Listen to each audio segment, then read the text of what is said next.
മൂത്താപ്പനോടത്ത് കല്യാണം കഴിയട്ടെ എന്നാണ് അത് രാത്രിയാണ് കല്യാണം. അതുകൊണ്ട് അത് കഴിയട്ടെ എന്നാണ് നമ്മൾ തീരുമാനിക്കുന്നത്.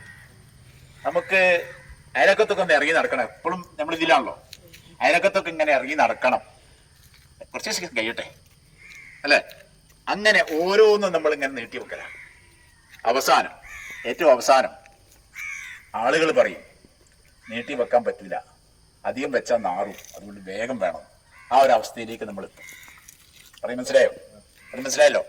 ആ അവസ്ഥയിലേക്ക് നമ്മൾ എത്തും. നമ്മൾ പടച്ചവൻ നമുക്ക് ഒരുപാട് അനുഗ്രഹങ്ങൾ തന്നാണ്. അതിൽപ്പെട്ടതാണ് നമ്മുടെ ശരീരം. ഈ ശരീരം നമുക്ക് ഒരുപാട് ഉപകാരം ചെയ്യുന്നുണ്ട്. ആ ശരീരത്തിന് എന്തെങ്കിലും കുറച്ച് അങ്ങോട്ട് കൊടുക്കണ്ടേ?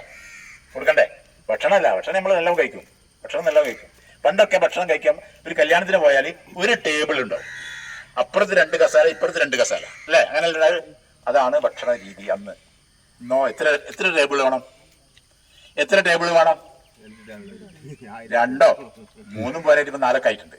കാരണം വിവിധ തരം ചോറ്, എല്ലാതരം മാംസവും, എല്ലാതരം മത്സ്യത്തിനും മാംസത്തിനും ഒന്നും പെടാത്ത ഞണ്ട്, കൂന്തള്, ചെമ്മീൻ, ഇതൊക്കെ ഒന്നും മത്സ്യം കേട്ടോ, അതും ഉണ്ടാവും. എന്നിട്ടോ പോലെങ്ങനെയാ? മെക്സവന്റെ ഇവിടുത്തെ പ്രസിഡന്റ്, സെക്രട്ടറി എല്ലാവരും കൂടി ഒന്നിച്ചാണ് പോവുക. പള്ളി കമ്മിറ്റി ആണെങ്കിൽ പള്ളി കമ്മിറ്റിന്റെ പ്രസിഡന്റ്, സെക്രട്ടറി, ഖജാൻജി, മുഅദ്ദിൻ, ബാങ്ക് കൊടുക്കുന്ന ആളെ, പിന്നെ ഇമാമ്, എല്ലാവരും ഒന്നിച്ചു പോകും. എന്നിട്ട് പ്രസിഡന്റിന് സെക്രട്ടറി അങ്ങോട്ട് ഇട്ട് കൊടുക്കും ചോറ്. സെക്രട്ടറിക്ക് ഖജാൻജി ഇട്ട് കൊടുക്കും, ഖജാൻജി ഇങ്ങോട്ട് ഇട്ട് കൊടുക്കും. അങ്ങനെ അങ്ങോട്ട് ഇട്ട്. പണ്ട് കുഞ്ഞുണ്ണി മാഷ് പറഞ്ഞത് ആരാന്റെ കല്യാണത്തിന് വന്നാൽ എന്റെ വിളമ്പല് കാണിച്ചു തരാം. അവനെന്റെ അല്ല കേട്ടോ. ആരാന്റെ കല്യാണത്തിന് വാ, എന്റെ വിളമ്പല് ഞാൻ കാണിച്ചു തരാം. അതുപോലെ വിളമ്പി കൊടുക്കുക. ഇത് മുഴുവൻ കഴിക്കുക, എല്ലാം ഒന്ന് രുചി വെക്കുക.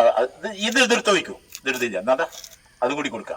അങ്ങനെ വേണ്ടത് മാത്രമല്ല, പരസ്പര വൈരുദ്ധ്യമുള്ള മാംസങ്ങൾ ഉണ്ടാവും, മത്സ്യങ്ങൾ ഉണ്ടാവും, ഒക്കെ ഉണ്ടാവും. എല്ലാം കഴിക്കുക. നമ്മൾ എല്ലാം കഴിച്ചു കഴിഞ്ഞ് കൈ കഴുകി വരുമ്പോൾ അവിടെ ഒരു ചുക്കോപ്പി ഉണ്ടാവും, അതും കഴിച്ചു.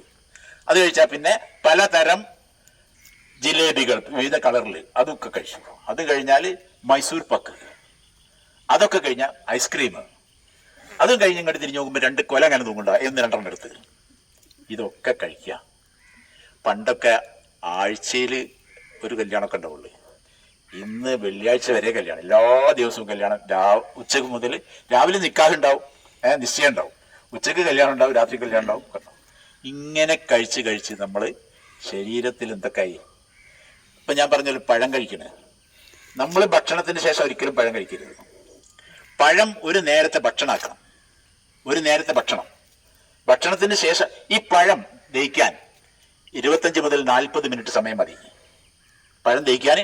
അതിന് മുമ്പിൽ നമ്മൾ കഴിച്ച മന്തിയും ബിരിയാണിയും ഒക്കെ ദഹിക്കാൻ 2.5 മണിക്കൂർ വേണം. അപ്പൊ അടിയിൽ ദഹിക്കാതെ കിടക്കുന്ന മന്തിയും ബിരിയാണിയും ഒക്കെ ഉണ്ട്. മുകളിൽ 40 മിനിറ്റ് കൊണ്ട്, ഏറിയാൽ 40 മിനിറ്റ്, 25 മുതൽ 40 ദഹിച്ച് കിടക്കുക. ദഹിച്ചത് അളിഞ്ഞ് നാശമായിട്ട് ഫാറ്റി ലിവർ എന്ന് പറയുന്ന രോഗം ഉണ്ടാകുക. മനസ്സിലായോ? അപ്പം പഴം ഒരു നേരത്തെ ഭക്ഷണം. രാത്രി ഭക്ഷണം നിങ്ങൾ പഴമാക്കിക്കോളൂ. രാവിലെ ഉച്ചയ്ക്ക് നന്നായി ഭക്ഷണം കഴിക്കണം. രാത്രി സിമ്പിൾ ഭക്ഷണം മതി. നമുക്കൊന്നും സംഭവിക്കൂല.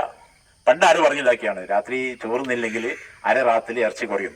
പണ്ട് ആര് പറഞ്ഞിതാക്കിയാണ്? കേട്ടിന് ഞാൻ ഇല്ല, അങ്ങനെ പറഞ്ഞു കേട്ടാ. ഒന്നും സംഭവിക്കില്ല. രാത്രി എല്ലാം ഭക്ഷണം കഴിക്കണ്ട്. നിങ്ങൾ ആ പറന്നു പോണ പക്ഷികളെ നോക്കി രാത്രി ഭക്ഷണം കഴിക്കും അവരൊക്കെ? ഇല്ല. ഇംഗ്ലീഷുകാർ കഴിക്കൂല, അമേരിക്കക്കാരൊന്നും കഴിക്കൂല. അതൊക്കെ സൺസെറ്റിന് ശേഷം, അതായത് അസ്തമനത്തിന് ശേഷം ഭക്ഷണം കഴിക്കില്ല. നമ്മളും കഴിക്കേണ്ടത് അങ്ങനെ തന്നെയാ. രാത്രി ഭക്ഷണം വേണ്ട. 7 മണിക്ക് നിങ്ങൾ ഭക്ഷണം കഴിക്കുക. 7 മണിക്ക് നിങ്ങൾ ഭക്ഷണം കഴിക്കുക. 9:30 വരെ ഒരു കാരണവശാലും ഉറങ്ങരുത്. 9:30 വരെ ഒരു കാരണവശാലും ഉറങ്ങരുത്. എന്തുകൊണ്ട്? ആ ഭക്ഷണം ദഹിക്കുന്ന സമയത്താണ് നമ്മുടെ പ്രഷറിൽ വേരിയേഷൻ ഉണ്ടാവുക, അതായത് ഏറ്റക്കുറവുണ്ടാവുക. ഞാൻ ഈ നെഫ്രോളജിസ്റ്റുകളായ 10ഓളം ആളുകളുടെ ട്രെയിനിങ് കിട്ടിയ ഒരാളാണ്.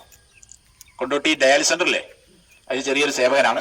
അവിടെ 10ലധികം നെഫ്രോളജിസ്റ്റായ ഡോക്ടർമാരുടെ ട്രെയിനിങ് കിട്ടിയ ഒരാളാണ്. അപ്പോൾ അതുകൊണ്ടാണ് ഇത് പറയുന്നത്. എന്ത് ചെയ്യരുത്?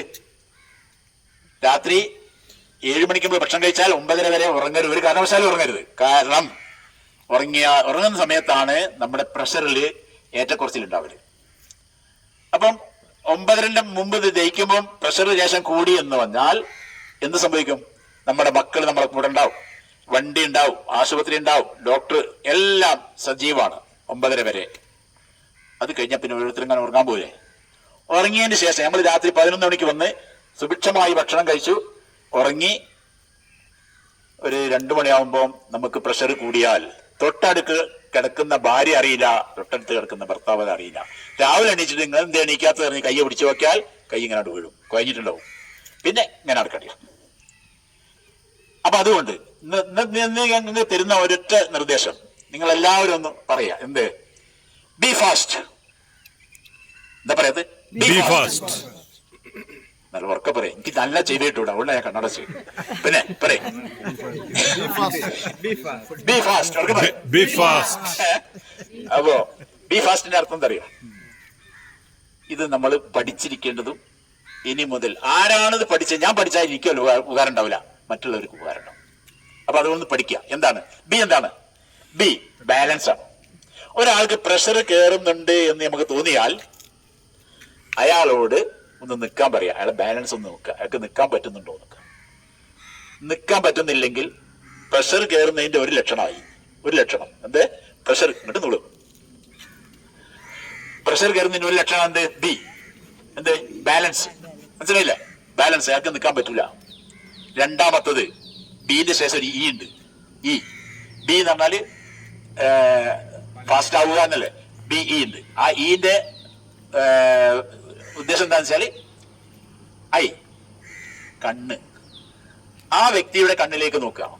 ഇതിൽ ചിലപ്പോൾ ഡോക്ടർമാരുണ്ടാവും, നഴ്സുമാരൊക്കെ ഉണ്ടാവും കേട്ടോ. ഞാൻ പറഞ്ഞ തെറ്റുണ്ടേ പറഞ്ഞു തന്നെ. കണ്ണിലേക്ക് നോക്കുക. കണ്ണ് ഒന്ന് ചെറുതും ഒന്ന് വലുതായിട്ട് കാണുന്നുണ്ടെങ്കിൽ അതൊരു